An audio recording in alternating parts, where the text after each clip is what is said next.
Thank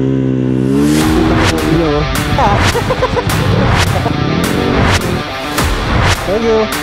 Ayun, so hindi ko muna nilagay yung 360 kasi baka biglang umulan. Kasi hindi masyadong okay yung paggabi. So medyo dark. Alright. So ang lakad natin ngayon is magdi-deliver ng mga jersey. Yung mga nanalo na iba, i-deliver ko na sa kanila. Pero yung iba, syempre kukunin nila sa bahay or pwede nila akong kitain sa daan eh. Huwag lang sanang umulan.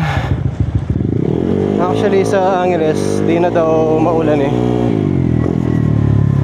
So unahin natin si Mo kasi bumili siya ng jersey. Tapos binibigyan ko talaga siya ng isa pa, yung limited edition na black and white. Uy, ano yun?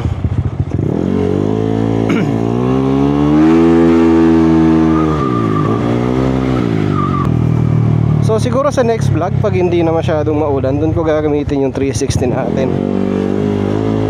Kaya rin-ready ko na to eh. Buti na lang pwede siya dito, hindi nagbebentong side mirror ko, no? So sana maklaim lahat nila yung mga nanalo ng jersey tsaka t-shirt. Sana maklaim nila lahat. Do yung 6 sa kanila is madi-deliver ko ngayon, since tagad dito lang naman sila eh. The rest, yun, kung makita nyo ako sa daan, boss, mag PM kayo or ayun, punta na lang kayo sa bahay.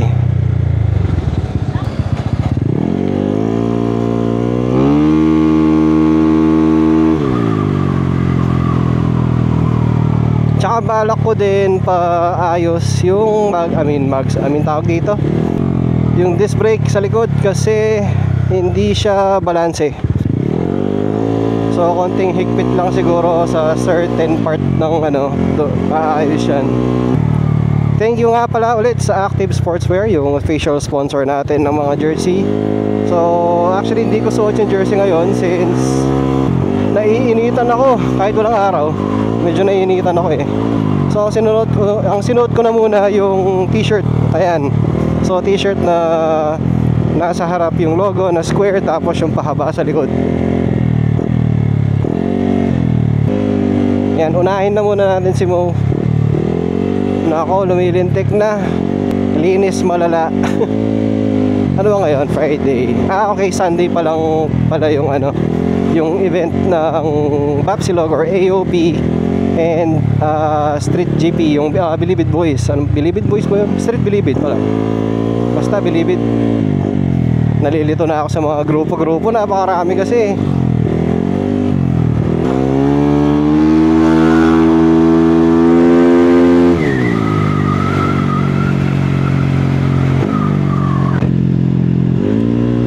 Pumapatak na naman ang ulan.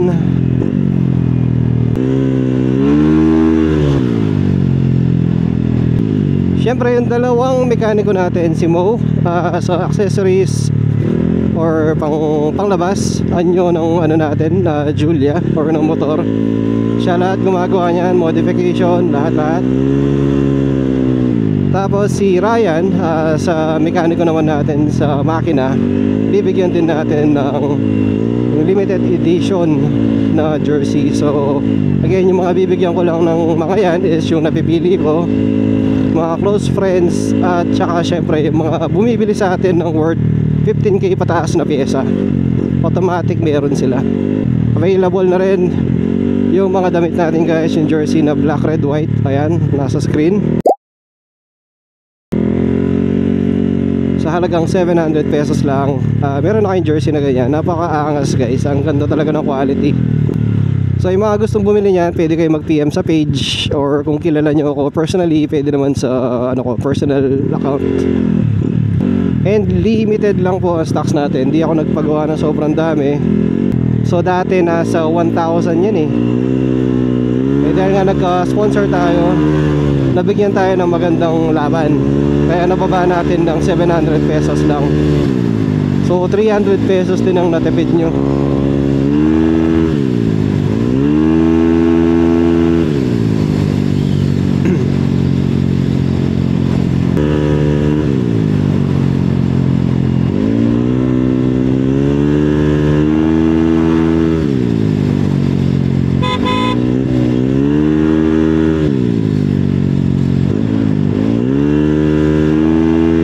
sana tayo mabutan ng ulan. Sana matapos yung araw na to na yun nga, hindi umuulan. Dapat magpapapiyesahan tayo eh, kaso dumating bigla yung mga damit. Ayun. Pero try ko pa rin. So magpo-post na lang ako sa page. Biglaan lang yan.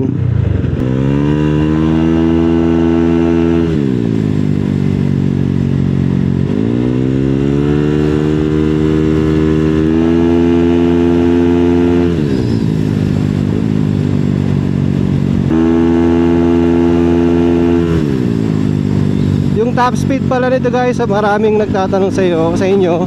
Hindi po ako yung magta-top speed kasi kabado ako sa ganyan eh. Hindi pa natatanggal yung trauma ko. So papa-top speed natin to dun sa bata ni Ryan, si Yonggo. Parang po Yonggo tawag sa kanya eh. Yung batang nagtotono ng panggilid ni Julia. Napakagaling na bata. Yung mga gustong magpatono ng panggilid na ako, matatagalan lang kayo doon, pero pupuliduhan niya talaga yung ano, pulido yung tono sa panggilid eh. Hindi niya titigilan, hindi niya nakukuha yung takbong gusto niya eh. And dun sa last na tono na ito, actually nakatono na siya, pinapalit lang ni Ryan yung pulley na ito, yung pulley set. Nagustuhan niya yung takbo, so wala siyang ginawa. Bumalik siyang nakangiti. So ibig sabihin satisfied naman siya. So pag okay sila, okay din tayo. So yun ang tiwala natin sa mga mekaniko na ganyan. At saka napapansin nyo, binibirit natin, wala na siyang ano eh, hindi na kumakalas yung pulley nut. Okay na lahat, diba? So sa tulong yun ng speed tuner na washer, backplate washer, tsaka yung sa pinakaharap niya, kung ano man tawag doon, offset ba yun? Tapos syempre gumamit tayo ng titanium na nut para matibay. Pati dun sa bell housing niya, CRP na yung ginamit natin dyan. CRP na bell at tsata yung tawag dyan eh. Ayun guys, pwede yung gawin yan sa mga nakakalasan din ng pulley. Yan ang marirecommend ko kasi so far hindi na nakakalas ng pulley itong si Julie.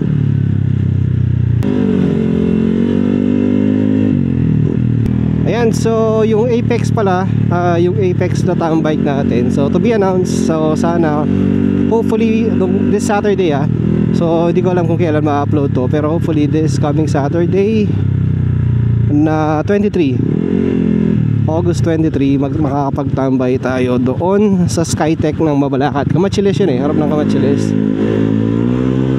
Hopefully makatambay tayo doon. Alam ko may coffee shop doon, so pwede naman meet and greet yan. At saka yung mga gusto sumali sa Apex guys, again walang pilitan to, walang pilitan. Kung gusto nyo sumali, pwede kayo mag PM sa page anytime. So pag available naman ako, which is almost all the time available naman ako online, magre-reply ako. Sa mga hindi po natatanggap, sana naiintindihan nyo. Ayun nga, kasi ginagawa namin medyo maselan ang qualifications, kasi dapat kumpleto talaga, especially yung makina or major parts.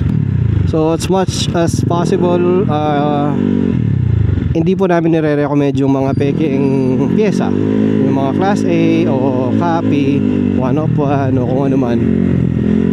So better po if originals nila. Hindi po kami against sa mga brand na yon or mga pyesa na ganon. Pero pag po kasi modification, mas okay talaga pag legit po yung mga pyesa nyo, for safety reasons din. Yun yung number one purpose, for safety. Laki na ito. Naiilang ako sa 360 na to eh. Pag panadya yung 360, nandito na siguro yun. Buti na lang di nabasa yung daan, no? So nandito na tayo, malapit Kinamaw. Hatid lang natin yung mga damit, tapos alis na ulit. 74 pinarubal natin, diba? Anong nangyari dito? Masira ba?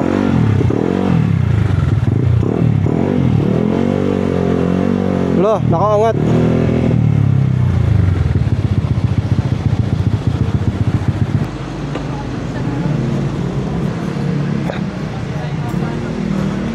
Nanya pa, may sira yata. Ayun, teka lang. Ay, ito yung mga ginagawa nila, oh.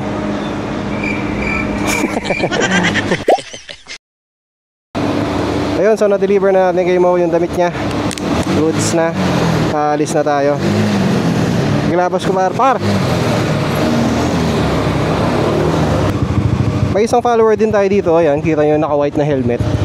Natsyempohan niya tayo. Nakahingi siya ng sticker. Naku, nakakatakot naman to. Baka madaganan tayo. Ay, umuulan na. Diretso na lang ako. Dahil pa AUF naman tayo. Nako, pag nga naman minamalas.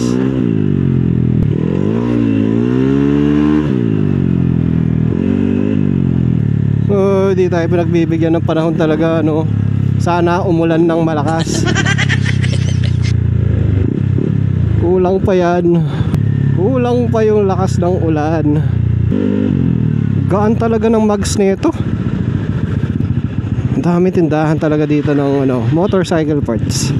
Dito na ang crossing, guys. Ang dami nagtitinda dati dito, parang naubos sila. Ang dami nagtitinda ng pagkain dito eh. Bakit nawala sila?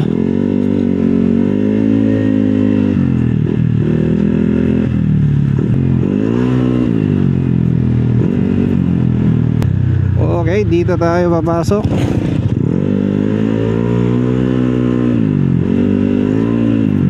Favorite shortcut para hindi na tayo maabala ng stoplight. Tapos dito, diba? Deliver saglit. Tapos check tayo sa Bapsi. Magitambay tayo kahit konti. Tapos uwi.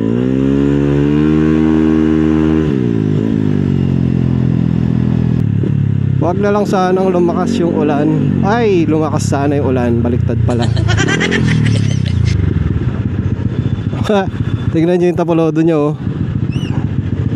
Ginagamit to sa construction eh. Ano kasing tawag dito? May crocodile. Wala, nabangga. Aray ko. Ingat sa daan. Laging maging defensive driver. Pero kahit defensive driver ka, hindi mo pa rin masasabi yung aksidente eh. Defensive driver ka pero yung sa likod mo hindi naman, yari ka. Kaya kailangan nagpe-pay attention ka lagi sa surroundings mo. Which is, syempre, mahirap gawin, madali sabihin. Hindi naman ganun kadaling gawin basta-basta yun.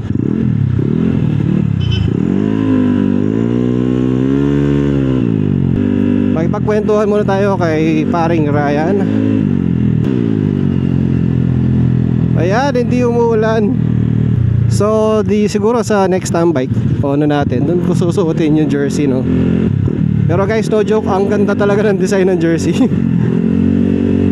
Matagal ko na nagde-design ng mga damit-damit. Dati pa doon sa clothing line ko. Pero nagustuhan ko talaga yung dating ng jersey natin, no? Hindi naman sa bias, pero siguro dahil gustong-gusto ko din yung kulay niya. Black, red, white lang. Minimal. Naku, pakatawaging RS8 dating nung natin. Eto na, makikipagkwentuhan na tayo. Parang malungkot ka. Masakit ngipin mo ah.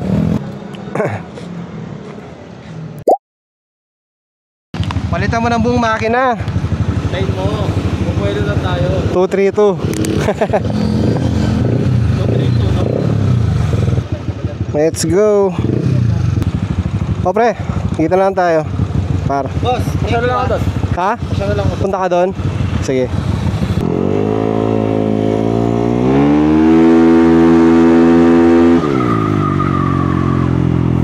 Woo!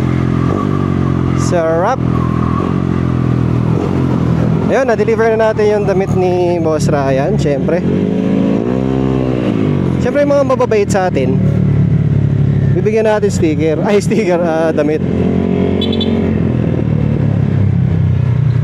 Ay, teka ka lang. Thank you.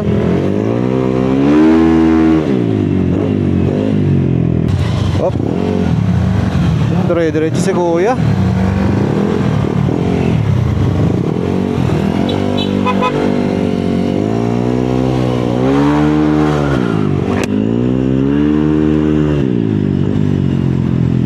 Yun, punta muna tayong Bapsilog, magkikita tayong konti. Kasi last time di tayo nakapunta nung nandun si Zed Ratlok, si Daddy A. Hindi naman ako papagawa ng pipe since nagawa na siya. So walang pumusyal bago tayo umuwi. Buti na lang di natuloy yung ulan.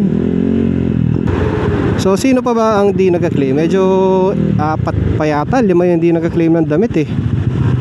Hopefully mamayang gabi magpunta sila sa bahay, no?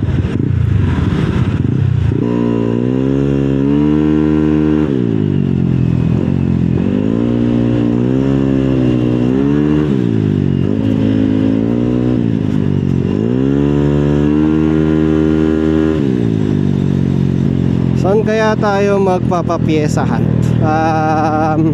Maganda main road siya eh.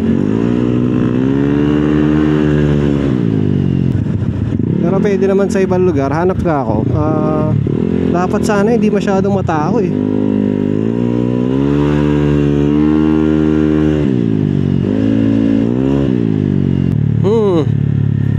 Parang alam ko na. Ang hirap pala magpa-piesahan na ganito. Ang hirap pumili ng lugar. Nako, lalim pala ng hukay dito.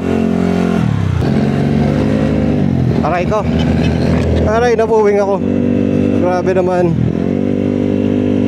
Ay, putik. Ano pa ba yung nakalimutan ko lang? Feeling ko may nakalimutan akong dapat gawin eh.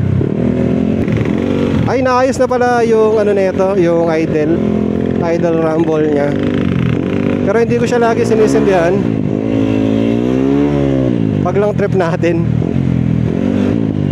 Siguro sa mga videos yan, pag nag-shoot ka ng montage, doon ko lang sisindihan, or sa mga traffic light. Ayan, pwede, actually pwede dito banda, no? Kaya ka lang. Hanap tayo ng magandang pwesto, yung wala kang masyadong tao. Baka kasi mag-stop tayo, baka akala nila nung ginagawa natin eh. Yun nga lang, hindi ko mahihintay ang mananalo. So ang gagawin natin is shoot ng video, tapos itatag na lang tayo pag nakuha na yung spark plug o yung pinamimigay natin na pyesa.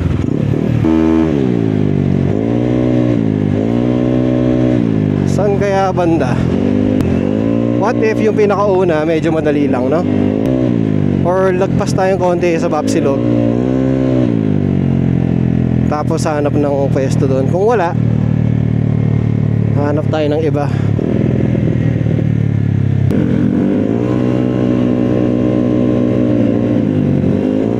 Daming tao.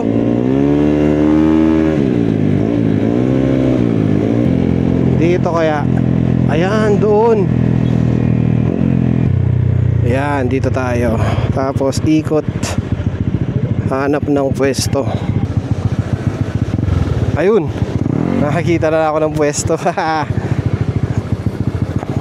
Iwan ko lang muna saglit dito.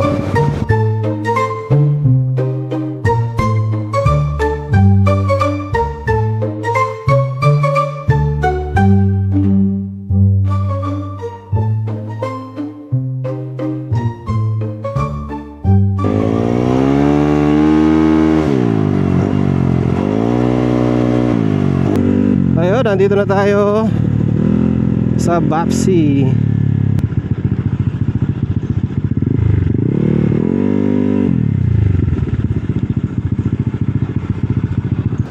Uy, boss. Tsaka pala yan. A few moments later. Papar, muna na ako. Boss, muna na ako. Thank you. Ay, meron.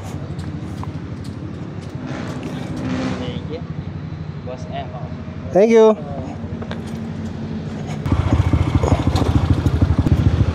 Oh, so yun, may nakakuha na agad nung pinapiyasahan natin. Actually 5 minutes lang ata nakuha na. Ang bilis-bilis. Inabahan talaga eh. Mahirap tumawid, ang daming sasakyan. Alright, malapit lang tayo, dito lang naman. So mapapansin nyo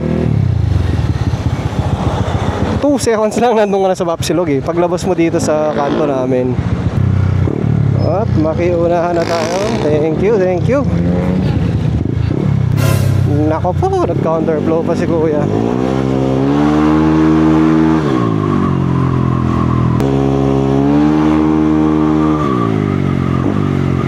Tapos na tayo mag-deliver, tsaka tumambay ng konti sa may Bapsilog. So thank you ulit sa Active Sportswear, ang official sponsor natin sa mga jersey. So mag-abang kayo next month guys sa may September para mamigay ulit tayo ng mga jersey natin. Abang-abang nyo lang. Hindi ko pa alam kung ilan ulit yung pamimigay natin, pero mamimigay tayo. So kung sumusubaybay kayo sa page natin, sa vlog, sa mga lahat ng pinopost natin, yan, may possibility na makakuha kayo ng libreng jersey.